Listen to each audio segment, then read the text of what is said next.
உங்கள் தாசன் சுந்தர கிருஷ்ண சந்திரதாஸ் இஸ்கான் திருப்பாலேருந்து பேசுகிறேன்.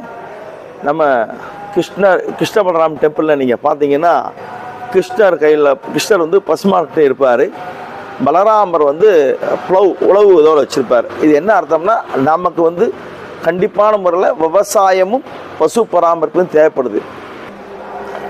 ஸ்ரீல பிரபுபாதா என்ன சொல்லியிருக்காங்க, நம்ம சொசைட்டிக்கு ஒரு பசுமாடும் ஒரு நிலமும் இருந்தால் நம்ம வந்து பசுமாடை வச்சு விவசாயம் பண்ணிடலாம்னு சொல்கிறாரு. ஸோ சிம்பிள் லிவிங் ஹை திங்கிங்க்கு ஒரு பசுமாடு ஒரு விவசாயம் இருந்தால் நம்ம பண்ணிடலாம். அது போக நம்ம இஸ்கான் திருப்பாலை மூலிமா நம்ம வந்து கோஷாலை வச்சுருக்கோம். அங்கே வந்து யார் நம்ம வந்து சேவை பண்ணோம்னா நமக்கு ரொம்ப பெரிய விஷயம். ஏன்னா கிருஷ்ணர் என்ன சொல்கிறாரு, பசுமாடுலேயே 33 கோடி தேவர்களும் இருக்காங்க. ஸோ நம்ம வந்து தனித்தனியாக போய் ஒவ்வொருத்தருக்கும் சேவை பண்ண முடியாது.